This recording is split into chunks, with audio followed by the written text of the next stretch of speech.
It's often said, if you draw water from the Ganga, you must return it to the Ganga.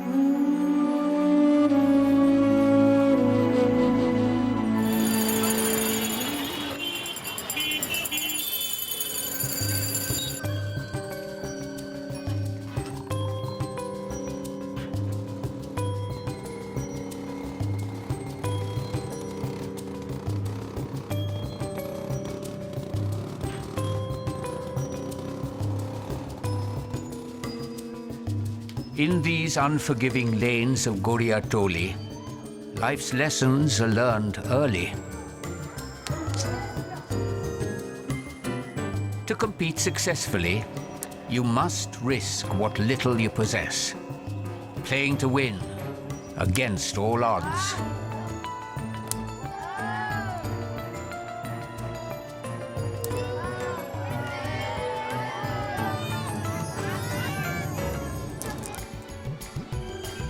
Here is a quest that drove a young man with huge ambitions.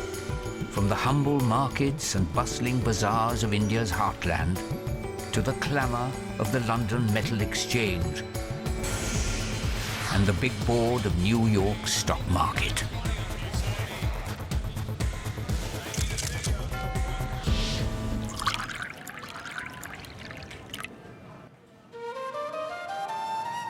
Anil has not forsaken his past, no matter how far he has travelled or how high he has risen.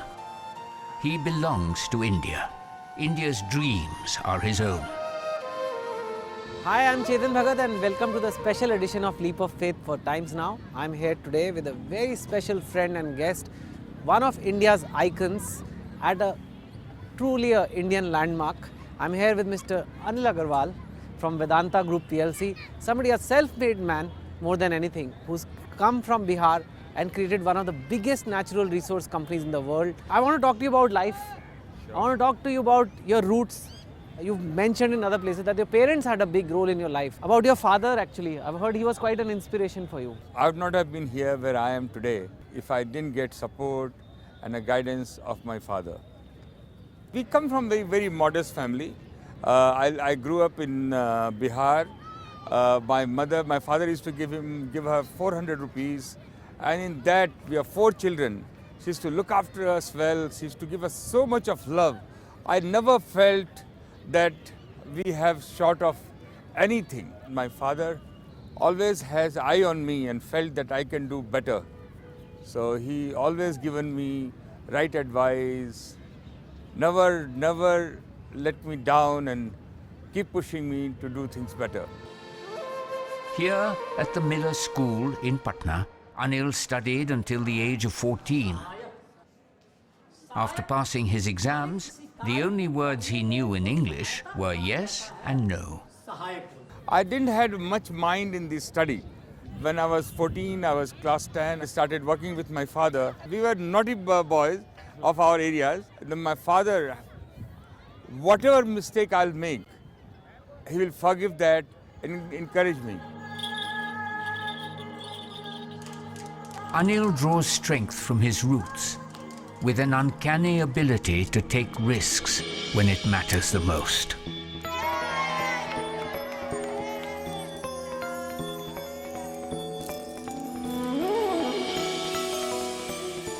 The constricted lanes of Goria Toli, where he grew up, were too narrow for Anil's ambitions.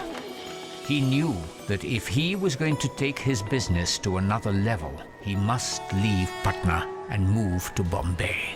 from Patna to Mumbai, that was the big shift. How did you cope with such a big city coming from Patna? First time I sat in the plane with the students, somehow just got a ticket, landed, seeing the big building, the restaurant, the people, the roads, and I always prayed, I must stay here. I must make my career, I must make my livelihood here and must continue to be here. How many dreams has this city shattered? Hopes rise and fall with the tide. Anil's first office was here in Kalba Devi, at the time the heart of Mumbai's metal market.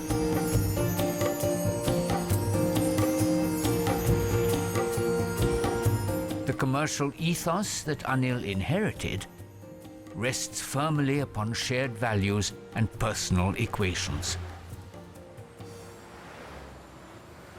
When Anil first brought his bride to Bombay, there were many challenges.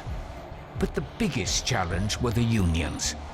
They were hostile and aggressive. For Anil, these were the most difficult, harrowing years. You became a businessman in the 80s, which was the worst time, people say, to do business in India. But you chose to become a businessman and grow in the decade where there was no growth. There was no understanding except the fire in the belly to do something. I came from Patna, was in Bombay, looking at some training, find some factories available for sale, no money in the pocket, we bid for that factory, arrange bank loan, you struggle. Who look at whether it's a recession or not recession? Every day you go to the bank, every day you go to the customer, every day you go to the union leader, and you says, I will do it. I will do it. धुन थी एक, तो उस धुन के अंदर में निकलते चले गए. और वो जो that phase has made me good, strong, बोलते हैं ना waterproof. From Mumbai, Patna to Mumbai, then Mumbai to London. How was that move for you personally? And See, I was looking to expand. I don't have a club, I don't have a background. I have only my father says, give a smile to the people, get your work done, put your arms around, get adjusted, adjust with the people. These are the small things he told me, and I was not getting my value. And I says, where I can go? I went to London in 2001, 2002. I worked really hard. I listed my company there, and that money I brought into India.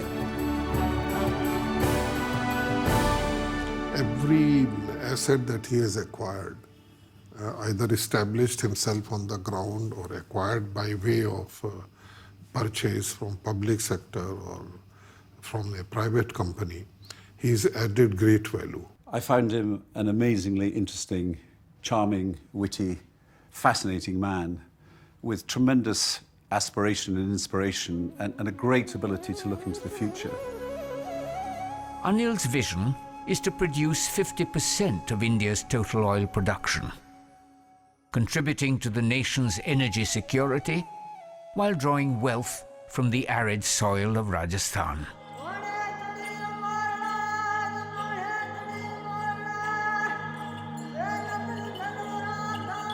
it almost personally bothers you that India has to import so much resource. Someone might say, why is it important for India to be self-reliant? This is amazing mindset. We have to eradicate our poverty. America has done it. America was a similar situation. India today import bill of $500 billion. 90% of oil and we import. We have, ONGC will be another Exxon. When ONGC started, Mrs. Gandhi was so proud that this is the one which is going to produce oil and will be self-sufficient. It's been 40 years. Nothing has happened. We have to move on. We have to get the best of expert, whether it's a gold, whether it's a silver, whether it's a iron ore, whether we have everything. And that can eradicate our poverty. And the biggest employment comes from the manufacturing and the natural resource. In the world, it has been proven. On short term, we should produce 50% of our energy. We should have enough coal to run our power plant. Subject to our, we have to be very conscious of our environment in a very sustainable manner. All over the world, the industry and the natural resources are set up 50, 70 years back. They had no technology. In fact, the environment become better, and we have all the parameters. We should be proven in the world that we protect our environment to the highest level. You yourself have pledged 75% of your wealth to philanthropy. What made you do it? You are not going to hold your wealth. It's better to move forward. If you work hard, if we have 100 today for ourselves and we are giving 75, the 25 remain. If you work hard, the 25 will be 100. But it's better to set the example. More and more people do it, so we change our India.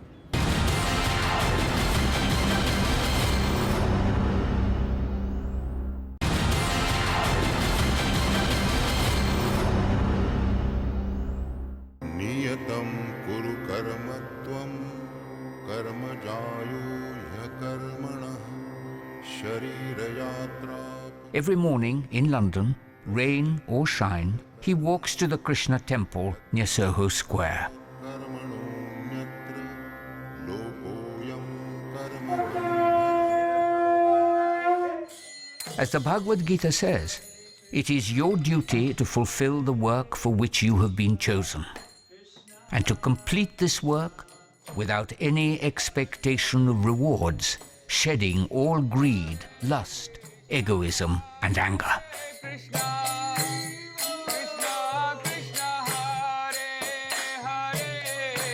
I have seen what is life without money, and I have seen life without jobs. When you are in crisis, you start going to the temple, you start meeting some people, they hand over a copy of Bhagavad Gita, you try to understand what was Bhagavad Gita is, that's make you strong. They make you strong because the life comes with the crisis and ambition and the mistake, and that help you. This Bhagavad Gita is amazing, which fundamentally I understand that you keep doing your duty without attachment. Don't look at what comes out of it, and whatever comes, you accept it.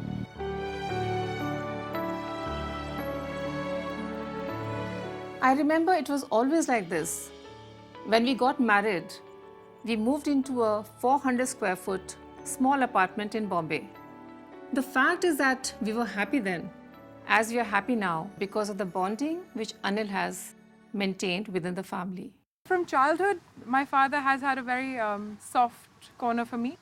Like this little girl, however noisy I was, however loud I was, how much of a tantrum I used to create, he used to take me to his board meetings, he used to take me to the most important corporate events, and he used to make me sit there and order me a pizza or something, and he just wanted me to be around all the time. I think that created a very special bond right from the start. My brother Anil, what can I say about him? He and I speak several times a day, and every time I meet him, he amazes me with his forward thinking and foresightedness. In terms of family, he's been a great guardian to the wider family and has kind of ensured that each family member's aspirations, ambitions are met, and has been extremely supportive of that. In total, 8 children are there among 4 brothers and sisters. He is taking for education, for marriage, for business, for settling in life. Everything is taking care fully for all 8 children. Someone came up with the idea that we should cycle from Oxford to London. The ride starts with a long uphill climb, but after that it's easier. But the Vedanta office had decided that Anil, not being a cyclist, would not succeed in doing this. But in fact, Anil surprised them all, and they were running a bet against him that he wouldn't get much further than 4 or 5 miles. But in fact, he did the agreed distance for the day, he did the 30 miles. We all sat down and had a great lunch.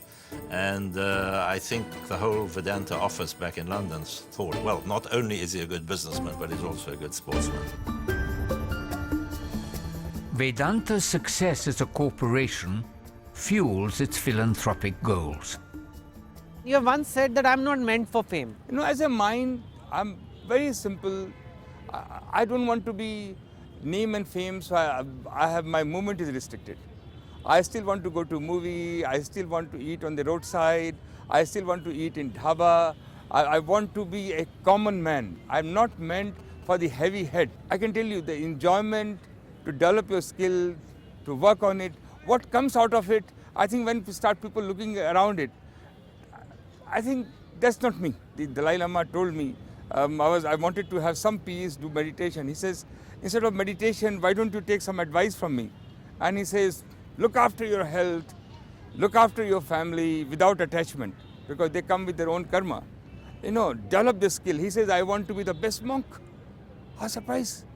And he says, the life ultimate is that if you keep anything beyond your need, you're a thief.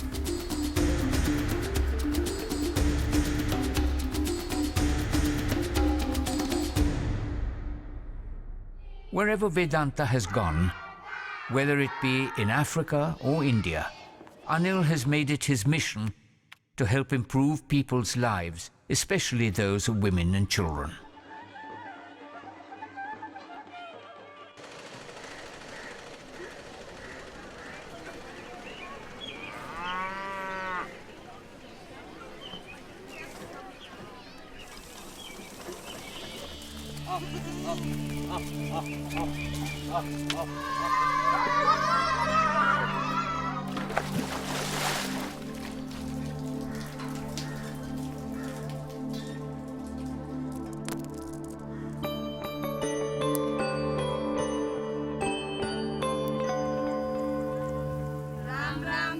Ram Ram.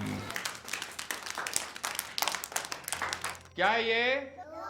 और क्या करता है? जोर से बोलो। Underprivileged children of India and the severely malnourished and the moderately malnourished. Anil is constantly in touch with his CSR managers, motivating them with the same focus and energy that drives Vedanta's growth. Where we don't have a business there, we are doing so much of work. It is amazing how it has brought us closer to the community. He's a person that has impressed me enormously. I've come to respect him because of what he has achieved in life himself,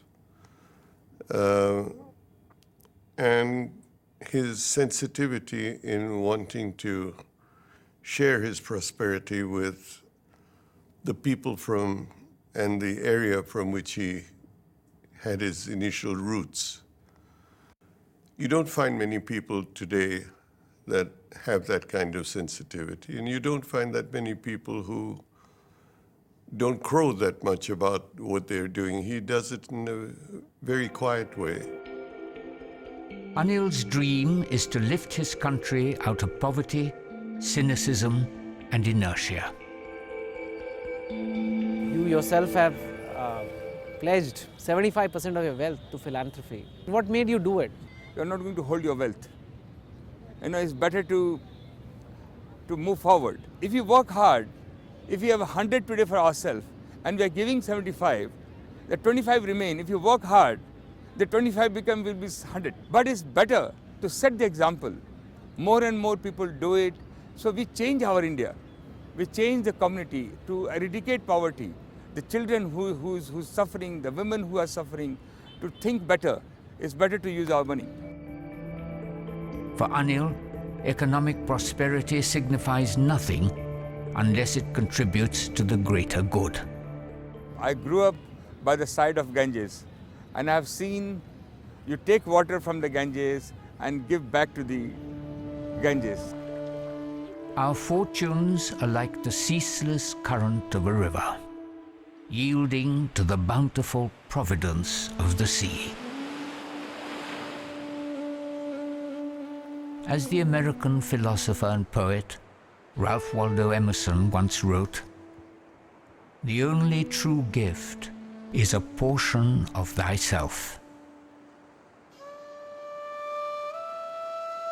Emerson was inspired by verses in the Bhagavad Gita, which reveal a gift is pure when it's given from the heart and when we expect nothing in return.